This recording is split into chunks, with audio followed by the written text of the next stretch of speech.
At its core, Mixtape is a video game. Developers Beethoven and Dinosaur clearly understand the medium of both video games and movies and were able to blend them together, create a unique experience that I have not had before in movie-esque games. There's a discourse that is happening online today where people are saying this should have been a movie and there's no value in it being a video game.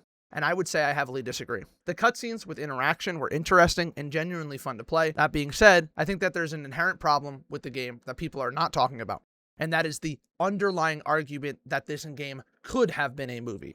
If you haven't seen the online hate brigade for this game, I envy you. To summarize and take out all of the blind hate, Mixtape isn't enough of a game to distinguish itself from a movie, and I'm leaning more and more to agree every day. While writing this, I have not played Beethoven and Dinosaur's previous game, The Artful Escape, but that game is clearly a video game. Many game-like elements are missing from Mixtape. While walking around the stunning environments of Mixtape, I find myself doing what I do in all video games, walking into walls, finding crevices, alcoves, and just wandering the environment itself. Not once was I rewarded. From a gameplay perspective, this is the biggest thing that was lacking from the game. Walking around all the protagonist's rooms, I was able to collect little notes in whichever order I wanted, but story beats were always in a set order. I understand that that is point of the game where we are under a set track list, but I think taking away that player control and not additionally adding other elements that allow me to interact with the game in my own way takes away from the experience. The game establishes early that this is a rail shooter style of storytelling, not a traditional dynamic storytelling experience. So the game is a movie. So what? How's the story that's being told in this movie? Well, you play as Stacy Rockford, a white American teen who's about to change her entire life by moving to New York City to follow her dreams of being a music supervisor. She is accompanied by her two friends, Van Slater, a classic stoner bro, and Cassandra Marino, a good girl turned bad in her last year of high school.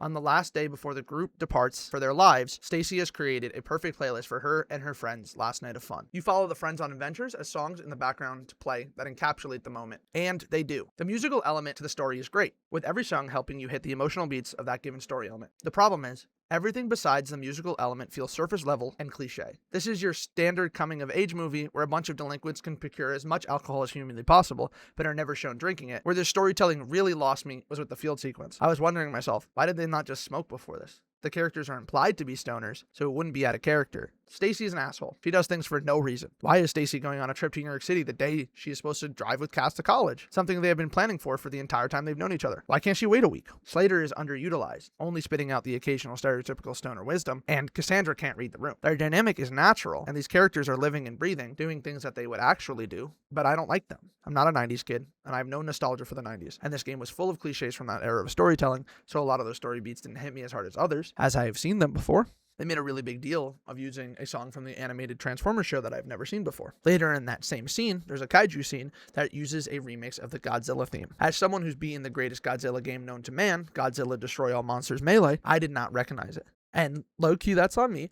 But I think it encapsulates what I didn't like most about the story. It was very on the nose about a lot, and everything that wasn't felt like it should have been. There's another scene where you play as Slater, drunk as shit, with the objective to rent movies. While walking around and looking for a movie, something is painfully obvious. Why are there only 3 movies in the store? As well as the new release sections having the same titles as the section that was in before it.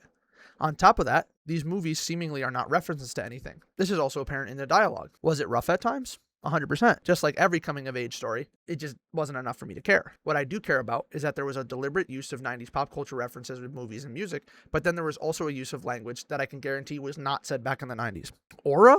Slater is name-dropping Aura? Not once, not twice, but I think 3 times, as well as him never saying the classic signs of radical or tubular. These people are skaters. There are established terms from the 90s. Why are we not using them? I mean this with no farce. What are we doing? I thought I ordered my cheesy 90s dialogue. Why am I getting my 2020s brain rot? Characters are also dumb for no reason. Cass's dad is a cop whose eyes and brains do not function. Not only does he not see his own daughter drinking in front of him, or that Stacy lights a firework in front of him, but he does not realize that the person who he clearly should have seen on the stairs while confronting Slater's mom is a superhuman who can run faster than his police cruiser. The principal also doesn't see 3 hooligans who are spam peeking the angle he's on. Let's get that 3K, buddy.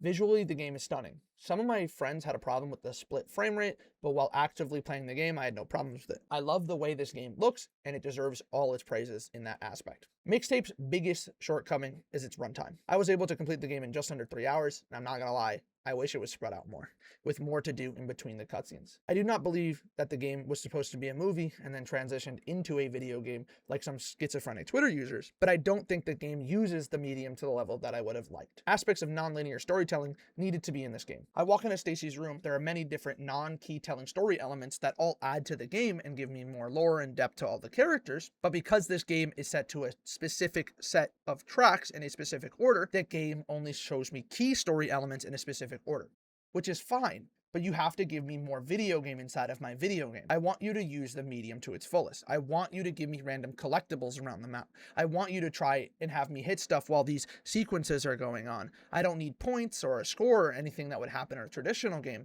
where these sequences are the main aspect of gameplay, but I do need video game. There were aspects where the medium was used in a way that I enjoyed a lot. The photo booth, the door, skipping rocks, all of these sequences were fun and helped me get immersed into the world and could not have been done in a movie. This is where Mixtape peaks, and I very much enjoyed these sequences. Mixtape is in the uncanny valley of good games. There is something that is there, and it needs to be refined and mastered, because I do think that there is a time in video gaming where we are able to mix these movie-like worlds, but I do not think Mixtape hit the mark. I'm not someone who gives a fuck that there are sequences that you can just watch with no interaction and they will complete, and I do not think interaction is completely needed for a video game.